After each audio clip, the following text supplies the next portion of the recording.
Hello students, welcome back. आज की class में हम लोग क्लास 11th की अकाउंट्स का चैप्टर 14 करेंगे, जिसका नाम है डेप्रिसिएशन। सबसे पहले डेप्रिसिएशन होता क्या है, हमने अकाउंटिंग टर्म्स में भी किया था कि डेप्रिसिएशन मींस फॉल और reduction in the value of an asset. यानी कि डेप्रिसिएशन क्या होता है, जब एसेट की वैल्यू कम हो जाती है तो जो अमाउंट उसका एसेट का कम हुआ है उसे बोला जाता है डेप्रिसिएशन। डेप्रिसिएशन क्यों होता है? एक तो ये कि चीज पुरानी हो गई, जैसे जैसे चीज पुरानी होती है उसकी वैल्यू कम होती रहती है। दूसरा, जैसे जैसे चीज पुरानी हो जाती है उसके ऊपर वियर एंड टियर हो जाता है, उसकी परफॉर्मेंस ओरिजिनल नई मशीनरी के मुकाबले खराब हो जाती है। तीसरी, कोई नई टेक्नोलॉजी आ जाएगी जो उससे ज्यादा एफिशिएंट होगी तो पुरानी की वैल्यू ऑटोमेटिकली रिड्यूस हो जाएगी। सेम चीज होती है जब हम फोन्स की बात करते हैं, नई गाड़ियों की बात करते हैं, तो डेप्रिसिएशन उन चीजों पे भी एप्लीकेबल होती है। फिर अगर हम बात करते हैं डेप्रिसिएशन चार्ज करने के दो मेन मेथड होते हैं, आइए देखते हैं। पहला है fixed percentage on original cost, इसे हम ओरिजिनल कॉस्ट मेथड भी कहते हैं। इसी के दो नाम और हैं, फिक्स इंस्टॉलमेंट मेथड और स्ट्रेट लाइन मेथड SLM। तो पॉपुलरली इसे स्ट्रेट लाइन मेथड या ओरिजिनल कॉस्ट मेथड के नाम से हम जानते हैं, या फिक्स इंस्टॉलमेंट के नाम से भी जानते हैं। सेकेंड मेथड होता है जिसे हम बोलते हैं fix percentage on diminishing balance. तो हम डिमिनिशिंग बैलेंस मेथड के नाम से इसे जानते हैं, रिटन डाउन वैल्यू मेथड के नाम से जानते हैं, या रिड्यूसिंग इंस्टॉलमेंट मेथड के नाम से भी हम इसे जानते हैं।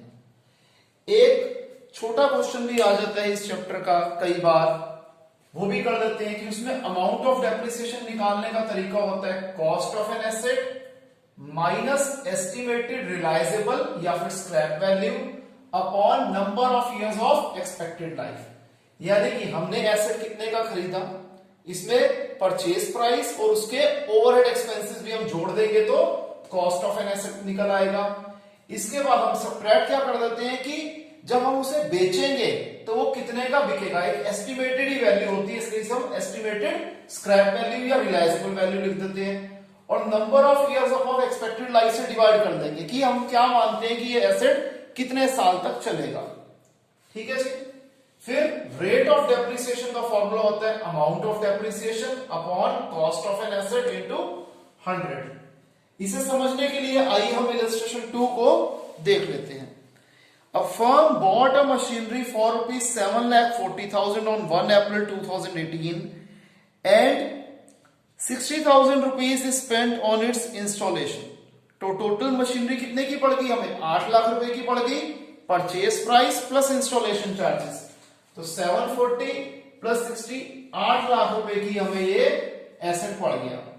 इसके बाद हमें क्वेश्चन के अंदर ही दिखा हुआ है कि इसकी एस्टिमेटेड जो लाइफ है वो है 5 इयर्स और इसकी स्क्रैप वैल्यू हमें दी हुई है 40,000 रुपीज। स्क्रैप वैल्यू 40,000 है, यूजफुल लाइफ 5 इयर्स है। सबसे पहले अमाउंट ऑफ डेप्रिसिएशन का जो फॉर्मूला है उसमें हम इसकी वैल्यूज डाल देते हैं। कॉस्ट ऑफ एन एसेट की जगह 8 लाख माइनस स्क्रैप वैल्यू कितने की है 40,000, number of year of estimated useful life क्या है 5 इयर्स। 8 लाख में से 40,000 क्या 7,60,000 अपॉन 5 1,52,000, दैट इज 1,52,000। सेकेंड हमें निकालना था रेट ऑफ डेप्रिसिएशन। इसे निकालने का फॉर्मूला हमें पता है amount of annual depreciation upon cost of an asset into 100। Depreciation कितनी थी 1,52,000, कॉस्ट क्या है 8 लाख, ठीक है जी, इनटू 100। इसे हमने सॉल्व करा, आ गया 19% पर एनम। क्लियर है? इसे कॉपी कीजिए, फिर हम ओरिजिनल कॉस्ट मेथड की अब प्रैक्टिस ढंग से करेंगे।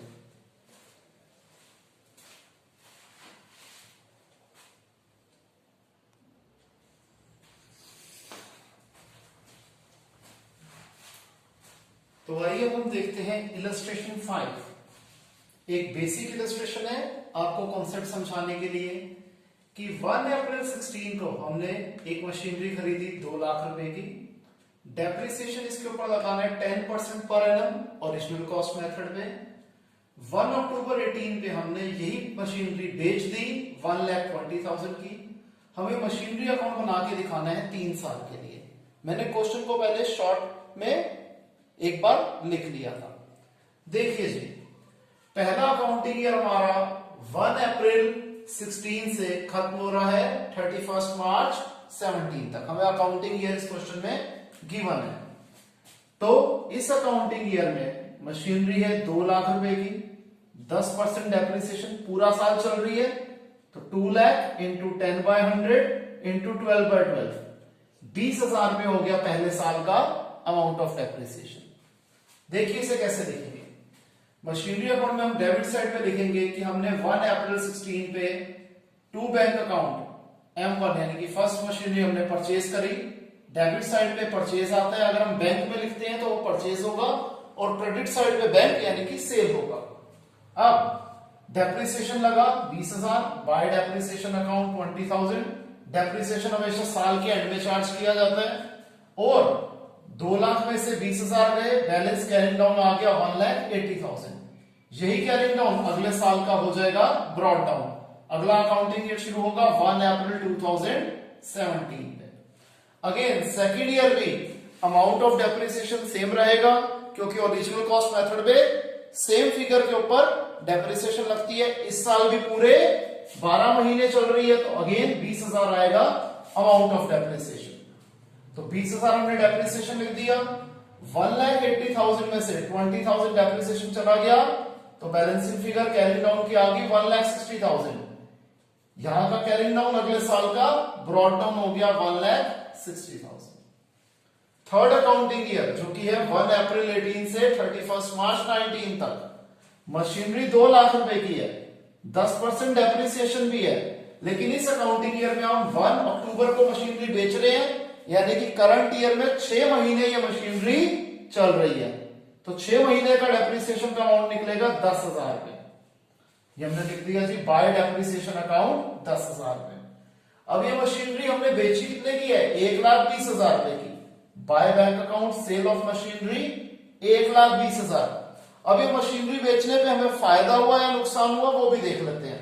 मैंने एक छोटा सा टेबल बना दिया कि कैलकुलेशन ऑफ प्रॉफिट और loss on sale of machinery.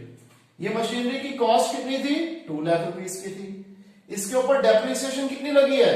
20,000, 20,000, 10,000, तो टोटल हो गई 20 प्लस 20 प्लस 10, 50,000 इसके ऊपर टिल डेट डेप्रिसिएशन लगी है। तो जब हमने ये मशीनरी बेची उस दिन मशीनरी की बुक वैल्यू क्या थी? कॉस्ट में से डेप्रिसिएशन निकाल दो 1,50,000। ये मशीनरी हमने बेची कितने की है? 1,20,000 की बेची है, तो 30,000 का हमें क्या हो गया? लॉस हो गया, क्योंकि बुक वैल्यू थी 1.5 लाख, बेची हमने 1,20,000 रुपए की, तो 30,000 का क्या आ गया? लॉस आ गया। और लॉस को भी हम क्रेडिट साइड में दिखाते हैं, डेबिट साइड में हम गेन को दिखाते हैं। तो यहां पर हमारा ये क्वेश्चन कंप्लीट हो गया। क्लियर है स्टूडेंट्स?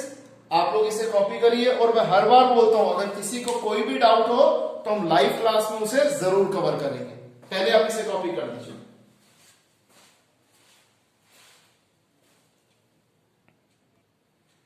तो आइए स्टूडेंट्स, आपको ये चीज भी बता दूं कि अगर हम कोई भी एसेट अकाउंट बना रहे होते हैं, तो उसमें क्या क्या आइटम्स आ सकती हैं। डेबिट साइड पे आता है टू बैलेंस ब्रॉट डाउन, या टू बैंक अकाउंट परचेज, या to P&L gain on sale of asset. और क्रेडिट साइड पे क्या क्या आ सकता है? बाय डेप्रिसिएशन अकाउंट, या फिर by provision for depreciation account, by bank account sale of an asset, और by P&L loss on sale of an asset. ये आपको पहले लिखना मैं भूल गया था, तो मैंने कहा एक बार बता दूं कि अगर हम जब सिंगल एसेट अकाउंट बनाते हैं तो दीज आर द कंटेंट्स, इसके अलावा और कोई चीज नहीं आ सकती। क्रेडिट साइड पे एक चीज और आती है, that is by balance carrying down. इसके अलावा और कुछ भी यहां पर नहीं आ सकता। क्लियर है? इसे कॉपी कर लीजिए।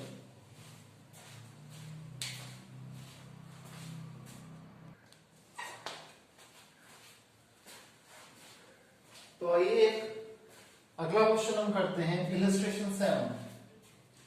1 अगस्त 15 पे हमने पहली मशीनरी खरीदी 60,000 रुपीस की। 1 अक्टूबर 16 पे यानी कि अगले साल अगले अकाउंटिंग ईयर में हमने सेकंड मशीनरी खरीदी 20,000 रुपीस की। 30th जून 17 पे हमने पहली वाली मशीनरी जो हमने 1 अगस्त पे खरीदी थी वो बेच दी 38,500 की। और उसी दिन हमने एक और थर्ड मशीनरी खरीदी 50,000 रुपीस की। डेप्रिसिएशन लगाना है 20% per annum original cost method पे। अकाउंट्स क्लोज होते हैं हर साल 31 मार्च। हमें मशीनरी अकाउंट बना के दिखाना है 3 साल का। तो पहला अकाउंटिंग ईयर होगा 1 अप्रैल 15 से 31 मार्च 16 तक का। हमारे पास एक ही मशीनरी है 60,000 की। 20% इसके ऊपर डेप्रिसिएशन लगना है। कितने महीने का लगना है? अगस्त से मार्च तक का। 1 अगस्त से 31 मार्च का यानी कि 8 महीने का। कैसे निकला? अगस्त है तो अगस्त हम काउंट करेंगे क्योंकि 1 अगस्त है। अगस्त, सितंबर, अक्टूबर, नवंबर, दिसंबर, जनवरी, फरवरी, मार्च। तो 8 महीने की डेप्रिसिएशन निकली 8,000 रुपीज। हम पहले साल का अकाउंट कैसे बनाएंगे? 2015 अगस्त 1 टू बैंक अकाउंट परचेज करी हमने M1 60,000 की। क्रेडिट साइड पे क्या आ जाएगा? बाय डेप्रिसिएशन अकाउंट M1 8,000 और बाय बैलेंस कैरिंग डाउन 60,000 में से 8,000 गया 52,000। ये 52,000 कैरिंग डाउन अगले साल का बन जाएगा ब्रॉड डाउन। अब यहां पर मैंने M1 इसलिए लिखा है क्योंकि यहां पर काफी सारी मशीनरीज है, इनफैक्ट 2 मशीनरीज है। तो डिफरेंशिएट हो जाए, कहीं पे हम कंफ्यूज ना हो जाए कि ये डेप्रिसिएशन का अमाउंट कौन सी मशीनरी का है, इसलिए अलग अलग करने के लिए हम इसे M1 और M2 से डिनोट करेंगे। फिर सेकेंड अकाउंटिंग ईयर में क्या करना चाहिए? हमने जो पहली मशीनरी है 60,000 वाली 20% डेप्रिसिएशन पूरे साल चली है मशीनरी 12,000 रुपए। M2 हमने खरीदी 1 अक्टूबर पे 20,000 रुपए की। 20,000 रुपए की 20% डेप्रिसिएशन 1 अक्टूबर से 31 मार्च, अक्टूबर, नवंबर, दिसंबर, जनवरी, फरवरी, मार्च 6 महीने का डेप्रिसिएशन निकला 2,000 रुपए। अब हम क्या करेंगे? 2017 मार्च 31 bye depreciation account first machinery का डेप्रिसिएशन अमाउंट है 12,000 और सेकंड मशीनरी का 2,000। 12 और 2 14,000। अब हम क्या करेंगे? 52,000 में से 12,000 सब्ट्रैक्ट कर दो। M1 में से M1 का डेप्रिसिएशन माइनस कर देंगे तो 52 माइनस 12 दैट इज 40,000। M2 में से M2 का डेप्रिसिएशन अमाउंट माइनस कर देंगे। 20,000 में से 2,000 गया 18,000। 40 प्लस 18 58। ठीक है जी, तो यही 72 हो गया। यही दोनों फिगर्स कैरिंग डाउन अगले साल की बन जाएगी ब्रॉड डाउन। 40,000 और 18,000 ये आ गया 58,000। अब थर्ड अकाउंटिंग ईयर में 30th जून को हमने पहली मशीनरी बेच दी 38,500 की। 30th जून को बेची तो अप्रैल, मई, जून 3 महीने की डेप्रिसिएशन लगेगी। 60,000 की मशीनरी 20% डेप्रिसिएशन 3 महीने का अमाउंट कितना आ जाएगा? 3,000 रुपए। तो ये मशीनरी के ऊपर डेप्रिसिएशन लगा 3,000 रुपए। हमने बेची है मशीनरी 38,500 की। अब देखिए साल की शुरुआत में ये मशीनरी की कॉस्ट क्या थी? वैल्यू क्या थी? 40,000 रुपए। इसके ऊपर 3,000 लगी डेप्रिसिएशन, तो इसकी वैल्यू क्या रह गई? On the date of sale इसकी वैल्यू थी 37,000। हमने बेचा इसे 38,500 का। महंगा बेचा तो 1,500 रुपए का क्या आ गया? गेन। ये हमने लिख दिया 30th जून पे 2 P&L गेन ऑन सेल 1,500 रुपए। अब आज सेकंड मशीनरी 20,000 रुपए की थी, 20% डेप्रिसिएशन। इस अकाउंटिंग ईयर में पूरे 12 महीने चल रही है 4,000 आ गया amount of depreciation. Third machinery हमने 50,000 रुपए की खरीदी, 20% डेप्रिसिएशन। 30th जून पे खरीदी तो जून तो काउंट होगा नहीं, जुलाई से काउंट करेंगे 31 मार्च तक का। जुलाई, अगस्त, सितंबर, अक्टूबर, नवंबर, दिसंबर, जनवरी, फरवरी, मार्च 9 महीने का डेप्रिसिएशन निकला 7,500 रुपए। सेकंड मशीनरी का डेप्रिसिएशन अमाउंट साल के एंड में हमने निकाला 4,000 रुपए और थर्ड मशीनरी का 7,500 रुपए। अब क्या हो जाएगा? M2 में से M2 का डेप्रिसिएशन माइनस कर देंगे। 18 में से 4 माइनस किया 14 और 50,000 में से 7,500 माइनस किया 42,500, सॉरी इनका टोटल 11,500, इनका टोटल 56,500। हमारे अकाउंट टैली हो रहे हैं या कह लो हमने बैलेंसिंग फिगर निकाल दी। पहला साल खत्म, दूसरा साल खत्म, तीसरा साल खत्म, 3 साल का हमें बनाना था, चौथे साल का सिर्फ हम ब्रॉड डाउन लिख के छोड़ देते हैं। यही दोनों कैरिंग डाउन की फिगर्स अगले साल की क्या हो जाएगी, ब्रॉड डाउन फिगर्स हो जाएंगी। क्लियर है स्टूडेंट्स, इसे कॉपी कीजिए।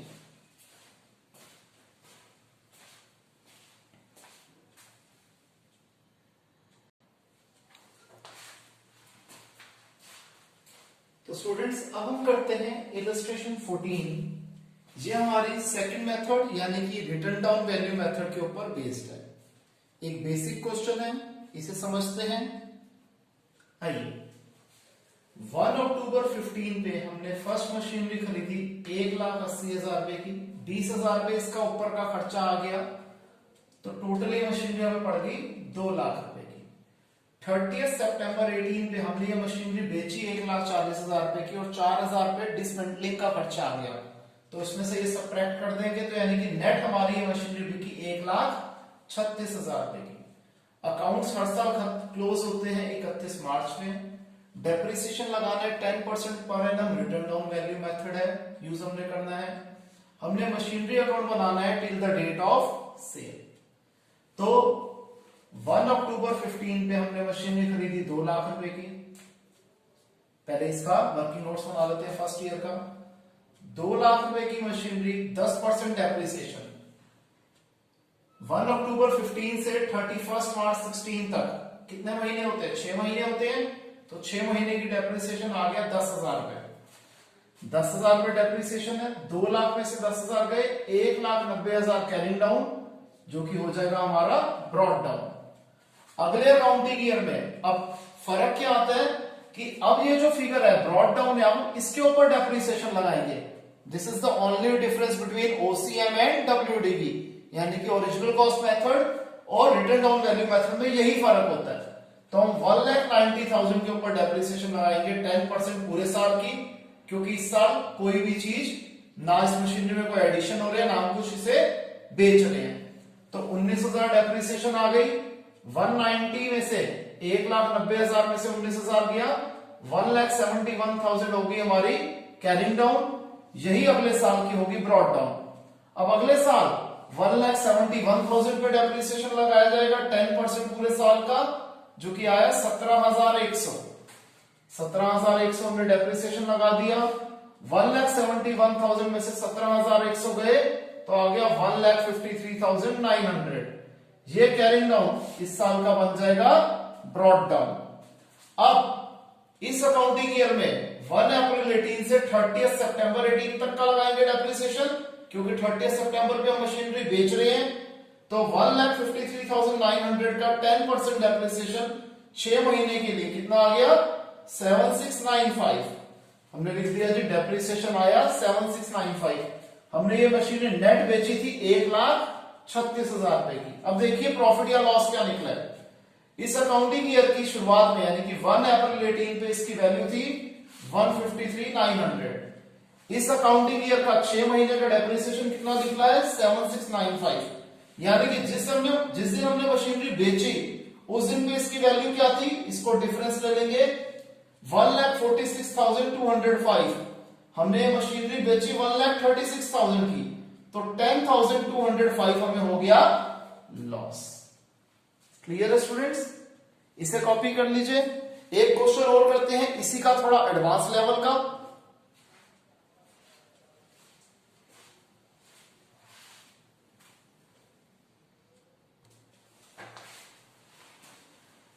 तो आइए नेक्स्ट क्वेश्चन करते हैं, जो कि हमारा इलस्ट्रेशन 16। ये भी सेकंड मेथड डब्ल्यूडीवी के ऊपर ही बेस्ड है। 1 अप्रैल 15 पे हमने पहली मशीनरी खरीदी 36,000 रुपीस की। 4,000 इसके ऊपर का खर्चा आ गया, टोटल मशीनरी की कॉस्ट पड़ गई हमें 40,000 रुपए। इसी साल यानी कि 1 अक्टूबर 15 पे हमने एक और मशीनरी खरीदी 20,000 रुपए की। फिर 1 अक्टूबर 17 पे हमने पहली वाली मशीनरी बेच दी 12,000 रुपए की, और उसी दिन एक थर्ड मशीनरी खरीद ली 64,000 रुपीज की। डेप्रिसिएशन लगाना है 10% per annum return down value method पे। अकाउंट क्लोज हो रहे हैं 31 मार्च पे। हमें मशीनरी अकाउंट बनाना है 3 साल का। पहला अकाउंटिंग ईयर 1 अप्रैल 15 से 31 मार्च 16 तक का है। 40,000 रुपए की मशीनरी है पहली मशीनरी, 10% डेप्रिसिएशन। अप्रैल से 31 मार्च पूरे 12 महीने का 4,000 रुपए। सेकेंड मशीनरी 20,000 रुपए की, 10% डेप्रिसिएशन। 1 अक्टूबर 15 से 31 मार्च 16 तक 6 महीने का डेप्रिसिएशन 1,000 रुपए। हम अब इसको अपने मशीनरी अकाउंट में दिखा देते हैं। पहली machinery April 1 to bank account M1 40,000, October 1 to bank account M2 20,000, total हो गया 60,000। 2016 मार्च 31 बाय डेप्रिसिएशन अकाउंट M1 के ऊपर डेप्रिसिएशन है 4,000 और M2 के ऊपर 1,000। 4 और 1 5। जैसे हम करते थे M1 में से M1 का डेप्रिसिएशन माइनस कर देंगे। 40 में से 4 गया 36, 20 में से 1 गया 19, 36 और 19 55। यही दोनों कैरिंग डाउन अगले साल के बन जाएंगे ब्रॉड डाउन। अगला अकाउंटिंग ईयर 1 अप्रैल 16 से 31 मार्च 17 तक, इस दौरान कुछ भी नहीं हो रहा। तो पहली मशीनरी 36,000 की, 10% डेप्रिसिएशन 12 महीने का 3600। सेकंड मशीनरी 19,000 रुपए की, 10% डेप्रिसिएशन 12 महीने के लिए कितना आ गया 1,900 रुपए। इसी को लिख देते हैं। 2017 मार्च 31 फर्स्ट मशीनरी का डेप्रिसिएशन 3600, सेकंड मशीनरी का डेप्रिसिएशन 1900, टोटल हो गया 5500। 36,000 में से 3600 गया 32,400, 19,000 में से 1900 गया 17,100, इसका टोटल हो गया 49,500। यही कैरिंग डाउन अगले साल के बन जाएंगे ब्रॉड डाउन। अब इस साल यानी कि 1 अप्रैल 17 से 31 मार्च 18 तक पहली मशीनरी की वो कॉस्ट क्या है 32,400। ये मशीनरी हमने बेच दी 1 अक्टूबर पे, यानी कि 6 महीने चली। 32,400 का 10% डेप्रिसिएशन 6 महीने के लिए आ गया 1,620 रुपए। ये लिख दिया जी। ये मशीनरी हमने बेची कितने की 12,000 रुपए की। अब आप ये समझिए इस मशीनरी की वैल्यू ऑन 1 अप्रैल 17 कितनी थी 32,400 थी। अब ये सिर्फ मैं ये वर्किंग नोट्स बना रहा हूं अलग से। इसके ऊपर डेप्रिसिएशन लगा 6 महीने का कितना 1,620 रुपए। तो इसकी वैल्यू रिड्यूस होकर कितनी रह जाएगी 7 14 30,780। ये इसकी आ गई वैल्यू ऑन अक्टूबर 1, ठीक है 1 अक्टूबर 17 पे। हम ये बेच कितने की रहे हैं 12,000 रुपए की मशीनरी बेच रहे हैं, यानी कि लॉस आ गया 18,780 रुपए का। ठीक है जी। इसे मैं इरेज कर रहा हूं ताकि जब आप कॉपी करें तो आपको कंफ्यूजन ना हो। आप पहले ये वाला हिस्सा अगर अभी कॉपी करना चाहें तो कर लीजिए, क्योंकि मैं इसे इरेज कर दूंगा ताकि आप पूरा क्वेश्चन बाद में इजीली कॉपी कर सके। तो ये कंफ्यूजन क्रिएट करेगा, पहले इसे कॉपी कर लीजिए। मैंने सबसे पहली लाइन में लिखा है वैल्यू ऑन 1 अप्रैल 17, फिर लिखा है डेप्रिसिएशन फॉर 6 मंथ्स, फिर है वैल्यू ऑन 1 अक्टूबर 17, फिर सोल्ड 12,000 रुपए का, लॉस हो गया 18,780 का। ठीक है। अब देखिए सेकंड मशीनरी 17,100 की थी, 10% डेप्रिसिएशन। ये मशीनरी पूरा साल चल रही है 1,710 रुपए। थर्ड मशीनरी क्या है जी हमने खरीदी 64,000 की। एक सेकेंड 64,000 की, इसके ऊपर 10% डेप्रिसिएशन 1 अक्टूबर 17 से 31 मार्च 18 तक 6 महीने इसके ऊपर डेप्रिसिएशन लगेगा। तो ये आ गया आपका 3,200 रुपीज। तो सेकंड मशीनरी के ऊपर डेप्रिसिएशन है 1710, थर्ड मशीनरी के ऊपर डेप्रिसिएशन है 3200।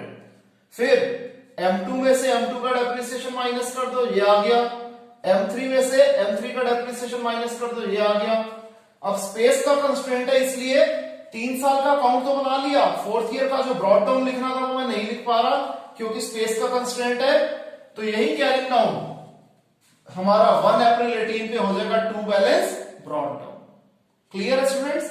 तो आज के लिए इतना ही। आगे के कॉन्सेप्ट्स हम नेक्स्ट क्लास में कवर करेंगे। तब तक के लिए बाय, टेक केयर।